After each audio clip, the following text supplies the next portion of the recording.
Hi, my name is Kimberly Brown, and in this video I will talk about the teleological approach of the Nevada Supreme Court decision to overturn a verdict. Then I will examine the outsourcing actions taken by Watermark Comnitel from the teleological perspective as well. I will present an argument that it's easier for employers in Canada to comply with diversity legislation than employers in the United States. Lastly, I will examine a source of media as outlined in the media diversity exercise and comment on the questions listed in the textbook. University and Community College System of Nevada versus Farmer. The Nevada Supreme Court decision to uphold the university is based on a teleological theory. At the end of the lawsuit, at the time of the lawsuit, only 1% of the university faculty members were Black. Therefore, the university developed a minority bonus program that allowed departments to hire an additional faculty member if they hired a minority first.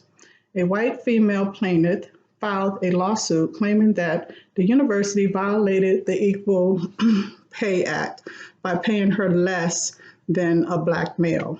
She won the settlement, but the university appealed the decision and took the case to the Nevada Supreme Court, who in turn overruled the decision and upheld the university's argument, which was based on fostering a cultural diverse faculty in order to attract a more diverse student population. If the decision had been made to uphold the plaintiff, then the university would not have been able to diversify its faculty and attract a more diverse student population.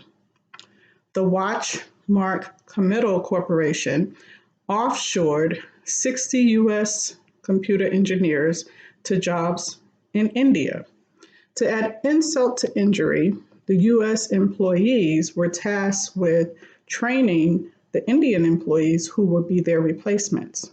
After the training was complete, the new employees went back to India to work, while the U.S. employees stayed in the United States and filed for unemployment insurance.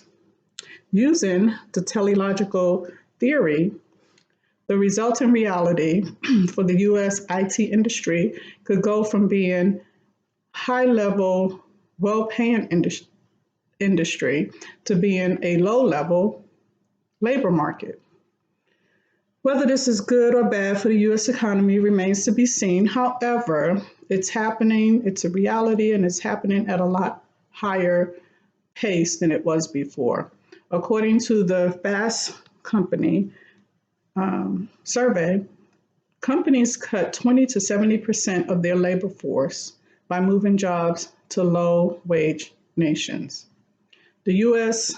company's profit margin is going up while the American employees are being displaced. Bronstein, who was one of the employees being displaced, said that it's more than just outsourcing IT or anyone's job. They're actually outsourcing the American middle class.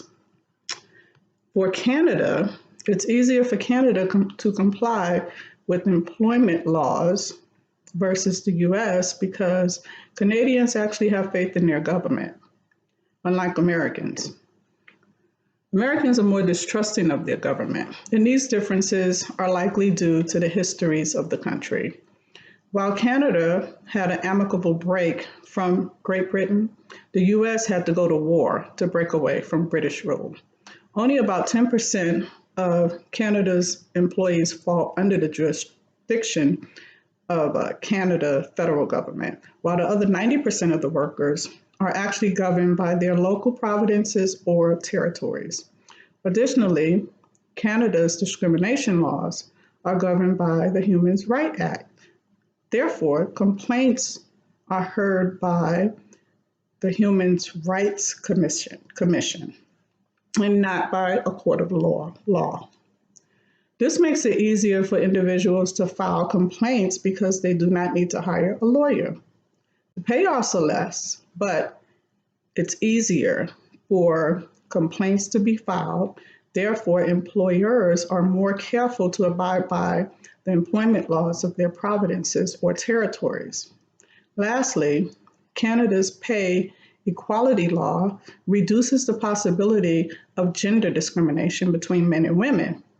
If men and women are doing the same job, then they get equal pay. A source of media. I watch Madam Secretary and New Amsterdam for my 2 hours of primetime television. Neither one of these shows were crime shows. Madam Secretary comes on CBS on Sunday nights at 9 p.m. It's a drama based on politics in Washington, D.C. And New Amsterdam comes on NBC on Friday nights at 9 p.m. And it's a medical drama based on politics in the hospital. Character roles and genders will be discussed. Madam President's main and secondary characters are the President of the United States, the President's husband, and the President's and the President's press secretary. Madam President is a white woman. Her social group is that of a rich white woman politician. Madam President is highly respected by everyone as the President of the United States.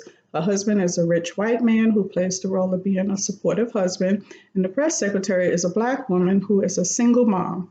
Socially, they are all in groups in their race and gender.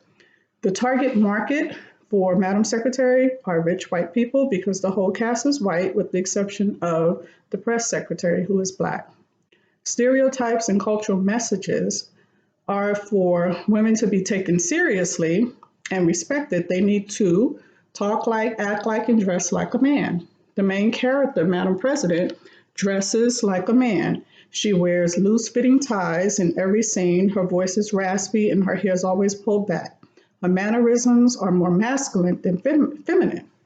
The only Black person in the White House is the Black woman, and she's under investigation during the whole episode. There's a panel that's questioning her about punching a white man in the face at a bar when he grabbed her from behind. By the end of the episode, another investigation was opened on her because she failed to list one of the witnesses present during the incident. The stereotype is that Black people are held to a higher standard and not allowed to make any mistakes. Commercials played during this show target white people. All the commercials had white people in them, with the exception of one, which was a Talks commercial for psoriasis.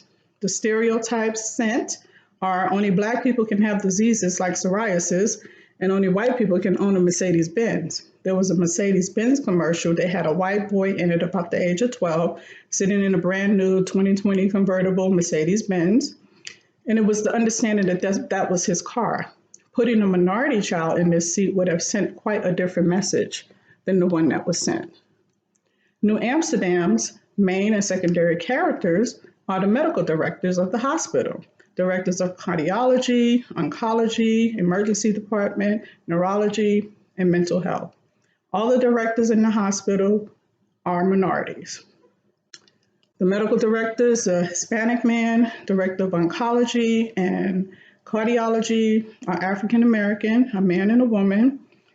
The director of the emergency department is a Caucasian woman, and the director of neurology is an Indian man. Lastly, the director of mental health is a gay white man. All the directors are respected, smart, and financially well off. The show sends a message that minorities are important and have a voice. The target audience for New Amsterdam are minorities. The main and secondary characters are minorities, the patients are minorities, the topic covered are issues that minorities face. The opening scene was a group of Black men playing basketball in the inner city. This immediately grabs the attention of Black men. The stereotype and cultural messages was that Black men are not going to the doctors, they're dying of high blood pressure. Another cultural message that was sent was about older people, that they're not important because some doctors use them to try out new treatments that are not approved by the FDA to further their career. Commercials played during this show targeted minorities. All the commercials had minorities in there, in them and talked about the concerns that minorities have. There was a hair commercial about a Black woman entrepreneur that developed her hair care product and is now selling her product at Target. There was another commercial that Vanguard did to send a message that minorities can also be financially well off by investing in the stock market. In conclusion, I talked about the Nevada Supreme Court decision to overturn a lower court based on a teleological approach. Then I examined the outsourcing action taken by Watermark Comnitel from a teleological perspective as well.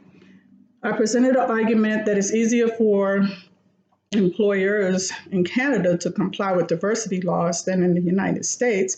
And lastly, I selected a source of media as outlined in the media diversity exercise and commented on the questions listed in the book. All of this in less than 12 minutes. Thank you.